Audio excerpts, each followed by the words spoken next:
চলুন আজ একটু পুজো দিয়ে আসি। এটা দেখে নিশ্চয়ই অনেকেই বুঝতে পেরেছেন জায়গাটি কোথায়। হ্যাঁ, এটাই হলো 51 পীঠের এক পীঠ মা বর্গভীমার মন্দির। অনেকেই শুনেছেন হয়তো, আর তমলুকের বাসিন্দারা তো অবশ্যই শুনবেন। এখানটায় অনেক ভিড় ছিল ওই দিনকার। ভিড়ের একটা কারণও রয়েছে বটে, সেটা পরে বলছি। ওর আগে চলে যাই মায়ের একটু দর্শন নিতে।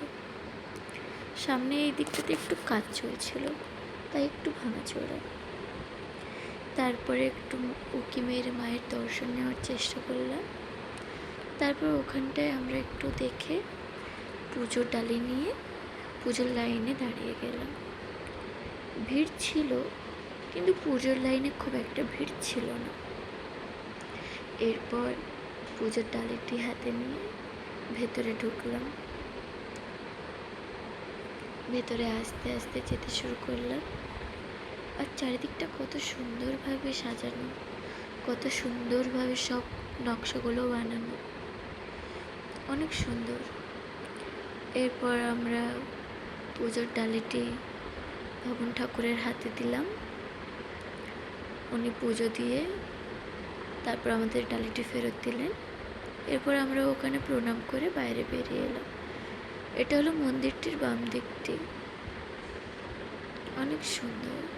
লোকেরা অনেক কারণের জন্য এখানে এসেছিল, তার মধ্যে এটি হলো সবথেকে বড় কারণ।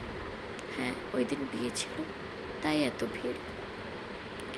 দেখুন তো এই গাছটা আপনারা চিনতে পারেন কি না, আমার ঠিক জানা নেই এর নাম, তবে এই গাছটি দেখেছি বহুবার। এর ফলগুলো কত বড় বড় হয় সবসময়। তারপর এই দিকটাতে আলপনা আঁকা ছিল, কত সুন্দর দেখুন তো।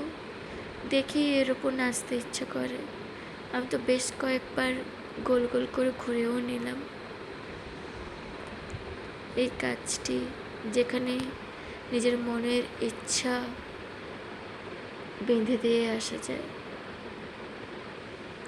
মন্দিরটির দেওয়ালগুলো শুধু দেওয়াল নয়, অনেক কাহিনী নিয়ে জুড়ে রয়েছে। কত সুন্দর দেখুন তো। আর এটাকে মেনটেন করাটাও অনেক মুশকিল। যারা এই দায়িত্বে রয়েছে তারা খুবই ভালো কাজ করছে। এটি হলো বহু প্রাচীন একটি বট গাছ। এখানেও মানুষেরা ভক্তি ভরে পুজো করে। আর এটি হলো ওই মন্দিরের পুকুর, যেটাকে নিয়ে নাকি অনেক গল্প রয়েছে। তা কতটা সত্যি কতটা মিথ্যে তা আমার ঠিক জানা নেই। ওখানে ভিড় এতটাই ছিল যে খুব একটা বসার জায়গাও ছিল না। বিয়ে বাড়ির লোকেরা, ছেলের বাড়ির লোকেরা, মেয়ের বাড়ির লোকেরা সবাই মিলে পুরো জায়গাটা একদম ঘিরে ফেলেছিল। তাই যারা পুজো দিতে আসছিল ওদের জন্য একটু সমস্যা হচ্ছিল বোধ। এরপর পুজো দিয়ে আমরা মন্দিরকে আর একটু প্রণাম করে বাড়ির দিকে রওনা দিলাম। আজকের মতো এতটাই। টাটা।